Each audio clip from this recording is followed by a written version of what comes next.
Assalamu alaikum, dear students. This lecture is for 10th class students. And dear students, you all know we are studying a chapter acids, bases and salts. And in previous lecture, I have discussed sodium hydroxide, its physical properties, its uses, and my dear students, its preparation. Today we will start another compound, that is sodium hydrogen carbonate. Its formula is NaHCO3. It is called sodium hydrogen carbonate. Formula is NaCO3. It is also called sodium bicarbonate. It is also called sodium bicarbonate. And dear students, it is also called baking soda. It is also called baking soda. You have to remember this name, baking soda, because in examinations this point comes frequently in your objectives. What is another word? Baking soda is also called. You have to keep in, because washing soda याद रखना है आपको, baking soda, caustic soda, ये आपको मैंने कहा आपको caustic soda कल सोडियम हाइड्रोक्साइड का, तो आप बेकिंग सोडा आज इसको कहते हैं, किसको? Sodium hydrogen carbon. Baking powder भी इसी में आता है, लेकिन उसको वो सीधे सोडियम हाइड्रोकार्बन, उसमें टार्ट्रिक एसिड ऐड होता है। जैसे फुल चुनन जो कांदर है ना, सोफी जो वो नानवाई वो करते हैं ना यूज हमारे उनमें, फुल जैसे चाय तिश त्रावन, वो भी सोडियम हाइड्रोजन कार्बोनेट ही होता है, लेकिन उसमें कुछ एडिबल एसिड ऐड किया, वो हम यूजेस में पढ़ेंगे। तो उस वाले को बेकिंग मतलब सोडा, बेकिंग पाउडर उसको कहते हैं, समझे? तो बहुत सारे सोडियम हाइड्रोजन कार्बोनेट को बेकिंग पाउडर भी कहते हैं, बट माय डियर स्टूडेंट असल में इसको बेकिंग सोडा कहते हैं, बेकिंग पाउडर कहते हैं अगर सोडियम हाइड्रोजन कार्बोनेट को एडिबल एसिड कोई ऐड हुआ हो। इतना समझ आया? सोडियम हाइड्रोजन कार्बोनेट की फॉर्मूला NaCO3, इसका एक और नाम सोडियम बाइकार्बोनेट और एक और नाम बेकिंग सोडा। जिगर में समझ आ रहा है आपको? अब हम इसके बाद इसकी प्रिपरेशन पे बात करेंगे। इंपॉर्टेंट यही है कि हम इसको कैसे प्रिपेयर, बिकॉज इन कंपाउंड्स की हमें प्रिपरेशन, यूजेस और प्रॉपर्टीज पढ़नी है। तो माय डियर स्टूडेंट, ये हम कैसे बनाते हैं, ये हम कैसे, अगर हमें ये लार्ज स्केल में जरूरत हो, ऑन लार्ज स्केल, अगर हमें sodium hydrogen carbonate large scale में जरूरत हो, हम कैसे इसको बनाएंगे? देखो हम क्या करेंगे, हम काम करेंगे, हम पास करेंगे carbon dioxide, we pass carbon dioxide through ammonical brine,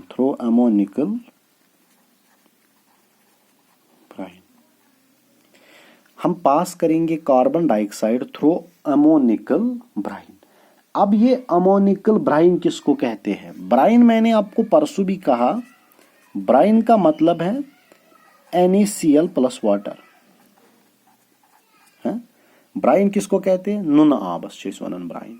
ammoniacal Bryan क्या को मतलब? अमोनिया भी इसमें ऐड है, NH3 ब्राइन का क्या मतलब है? नुन आब। NaCl को वाटर में डाल दो, वो ब्राइन बन जाता है। अमोनिकल ब्राइन किसको कहते हैं? जब अमोनिया भी प्रेजेंट होगा, मतलब NH3 H2O NaCl, इसको अमोनिकल ब्राइन कहते हैं। और इसी अमोनिकल ब्राइन को मैं पास कर रहे हैं म्यून गोबर कार्बन डाइऑक्साइड। देखो अमोनिकल ब्राइन किसको कहते हैं? NH3 ammonia, NaCl plus H2O plus CO2, ये है ना NH3 NaCl H2, इसको कहते हैं अमोनिकल ब्राइन। क्या कहते हैं? Ammoniacal brine. और हमने इसमें पास किया क्या? Carbon dioxide. म्यून गोबर यहाँ पे बना NH4Cl और यहाँ पे निकला NaHCO3।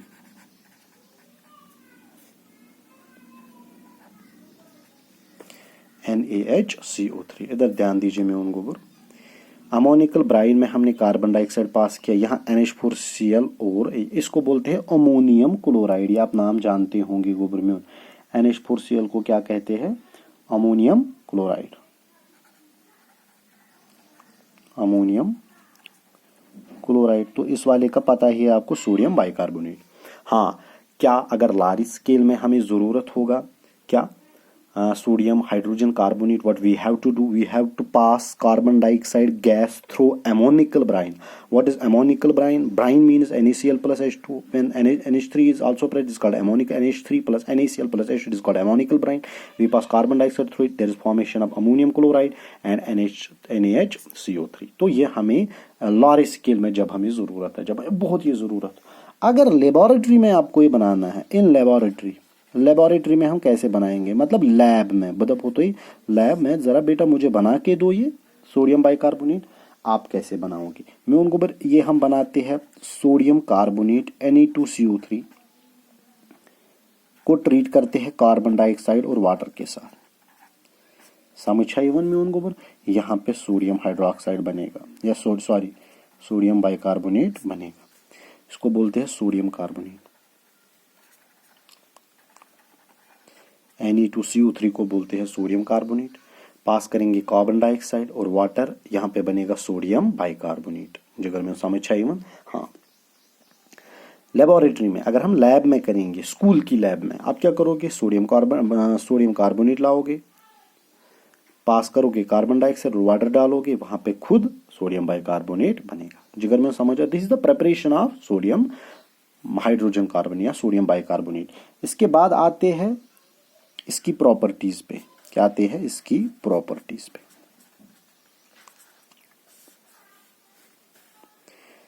पहली प्रॉपर्टी में उनको, it is a white crystalline powder. It is white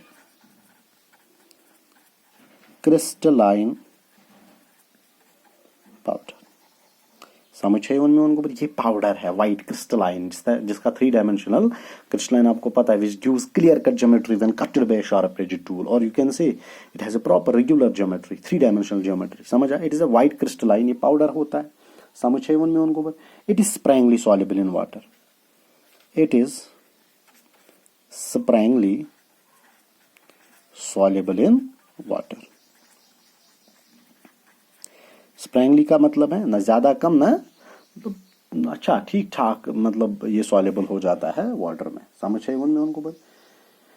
और अगर इसका सोल्यूशन जो है ना, अगर ये वाटर में डिजॉल्व होगी, वो बेसिक सोल्यूशन बन जाता है। ये आपको पता ही है, बिकॉज सोडियम बाइकार्बोनेट जो है ना, इसका बेसिक नेचर है, जब हम इसको वाटर में डालते हैं, ये स्ट्रॉन्ग अल्कलाइन सोल्यूशन बनाता है। समझ है उनमें उनको।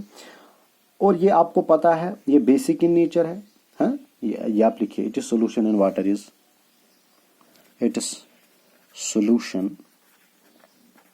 In water is alkaline in nature. Alkaline in nature, ये आपको पता है। तीसरी प्रॉपर्टी जो है इसकी, मैं उनको बीइंग बेसिक इन नेचर ना, अगर ये एसिड से त्रावन, ये क्या करिए, कार्बन डाइऑक्साइड, ये साल्ट बना और कार्बन डाइऑक्साइड रिलीज करेगा विद ब्रिस्क एफरवेसेंस। देखो कैसे, NaHCO3, ये सोडियम बाइकार्बोनेट है। मैं उनको अगर हम इसको HCl के साथ ट्रीट करेंगे, यहाँ पे NaCl बनेगा, कार्बन डाइऑक्साइड और वाटर रिलीज होगा, और वाटर रिलीज होगा। समझ आई वन? ये एसिड है, ये बेस है, एसिडिक है ना इसका, ये बेस है, ये सॉरी ये बेस है, ये बेसिक है, ये एसिडिक है, तो यहाँ पे साल्ट बना NaCl, कार्बन डाइऑक्साइड और वाटर। जो ये कार्बन डाइऑक्साइड निकलेगा ना, ये निकलेगा with brisk effervescence, with brisk effervescence. ये मैंने आपको पढ़ाया है। ब्रिस्क एफरवेसेंस का मतलब वो थरथराहट सी हो जाती है, जिस तरह ड्यू से है ना, वो ड्यू जब हम खोलते हैं ना उसका, या कोको कोला का, पेप्सी का, वो ऊपर चला जाता है, उसको एफरवेसेंस, बिकॉज वहाँ कार्बन डाइऑक्साइड रिलीज होता है। जिगर में समझ है वहाँ। तो these are some properties of sodium hydrogen carbonate. कुछ यूजेस इसके हम पढ़ेंगे।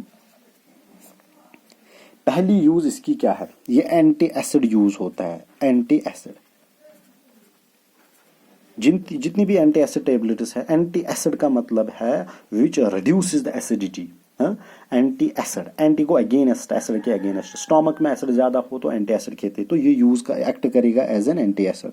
दूसरा में उनको पर as a mild antiseptic, it acts as mild antiseptic for skin infections. Muscles infection गसन तो ये आप यूज कर सकते हो, माइल्ड एंटीसेप्टिक है। तीसरा मेवन गोबर, in the manufacture of baking powder, in the manufacture of baking powder, याद रखिए इंपॉर्टेंट पॉइंट है बेकिंग पाउडर। बेकिंग पाउडर बनाने में सोडियम बाइकार्बोनेट बहुत ज़रूरी है। सर जी क्यों? बिकॉज बेकिंग पाउडर मतलब बेकिंग पाउडर कैसे बनाते हैं? NaHCO3, ये मैंने आपको पहले ही लेक्चर में बताया, NaHCO3 plus edible acid like tartaric acid, tartaric acid. समझ यवन मेवन गोबर समझ यवन वुचो अड़ लेखन sodium hydrogen carbonate, it is also called baking powder भी नहीं। बेकिंग पाउडर हम पहले ही नहीं कहेंगे, बेकिंग सोडा इसको कहेंगे। बेकिंग पाउडर तब कहेंगे जब इसमें कोई एडिबल एसिड होगा जो हम खाते हैं, टार्टेरिक, साइट्रिक एसिड, समझ यवन। तो तथ फुल वन, जैसे चाय, नमकीन चाय में डालते हैं वो बेकिंग पाउडर डालते हैं, बेकिंग सोडा नहीं डालते। मतलब बेकिंग पाउडर जो हमारी होती है इसमें क्या डिफरेंस है? बेकिंग सोडा, बेकिंग पाउडर में एडिएबल एसिड होता है, समझ यवन। फिर आपको पता है बेकिंग सोडियम बाइकार्बोनेट होते पाई, ये फिर पेस्ट्रीज में भी यूज होता है, समझ है उनमें उनको बल। और इसकी एक और प्रॉब्लम है, इसकी एक और यूज है, ये जो है ना क्या इसको सोडियम बाइकार्बोनेट, ये फायर एक्सटिंग्विशर भी एक्ट करता है। सोडियम पॉइंट लग भी ये था, acts as fire extinguisher, acts as fire extinguisher, extinguisher, ये एक्ट करता है एज ए फायर एक्सटिंग्विशर। क्यों? बिकॉज म्यून गोबर जब हम इसको जलाते हैं, अगर ये छको ना, ये सोडियम बाइकार्बोनेट, अगर हम इसको जब हीट होती है ना, ये डिकम्पोज होता है, कार्बन डाइऑक्साइड रिलीज करता है। कार्बन डाइऑक्साइड रिलीज जब करेगा तो आपको पता है कार्बन डाइऑक्साइड एक्ट करना एज ए फायर एक्सटिंग्विशर। अगर कोई बोलेगा why it acts as sodium, why acts as fire extinguisher, ये कैसे आग बुझाता है, आप क्या बोलोगे? बिकॉज जब हम इसको जलाते हैं, जब हम इसको फेंकते हैं आग में, तो ये डिकम्पोज होता है सोडियम बाइकार्बोनेट और वहां पर रिलीज करता है कार्बन डाइऑक्साइड। समझ आया जिगर में? और भी बहुत सारी है म्यून गोबर, हम केक्स में इसको यूज करते हैं, समझ है even cakes, it's used in, आप ये लिख सकते हो, इट इज यूज्ड इन क्या, ये पेस्ट्रीज, हाँ पेस्ट्रीज, केक्स बनाने में काम, बेकरी में यूज होता है, यूज्ड इन बेकरी। तो अभी ये लिखित बेकरी। फिफ्थ देखो, अस त्रो केकस मज क्या सोडियम बाइकार्बोनेट, हीट हमने दी, जब हमने हीट दी, हीट की वजह से क्या होगा, सोडियम बाइकार्बोनेट टूटेगा, ये बनाएगा सोडियम कार्बोनेट और म्यून गोबर क्या इथो भी केथन लिखित, ये यहाँ पे मैं रिएक्शन लिखूंगा केकन वेकन हिंग खतर, तो भी रिएक्शन इथन लिखित। देखो जब हम इसको NaHCO3 को जब हम हीट देंगे ना, यहाँ पे बनेगा Na2CO3, कार्बन डाइऑक्साइड और वाटर। यह केकन लगन जरूरत, क्या सोडियम बाइकार्बोनेट को हीट देंगे, यहाँ पे सोडियम कार्बोनेट, ये जो है ना कार्बन डाइऑक्साइड, यह पोख खाड़न पत केकस, बिकॉज ये गैस है, ये केकस मजे sodium bicarbonate throw pet this heat, ये टू डिकम्पोज होगा, क्या निकलेगा, सोडियम कार्बोनेट, कार्बन गैस निकलेगा ना, गैस। अवे मूजूब तुम ब्रेड छो वुचन, ये तुम केक तथ तिम अंदर आसान तिम बबल्स, तिम गोल गोल, वो क्या होता है, तिम एक्चुअली खसान बबल्स, तिम पत फटन, वो बबल्स कैसे बनेंगे, गैस जब रिलीज होता है। तो this was all about sodium hydrogen carbonate, ये आप अच्छे से पढ़िएगा। इंशाल्लाह कल हम दूसरे लेक्चर पे आते हैं। अल्लाह हाफिज।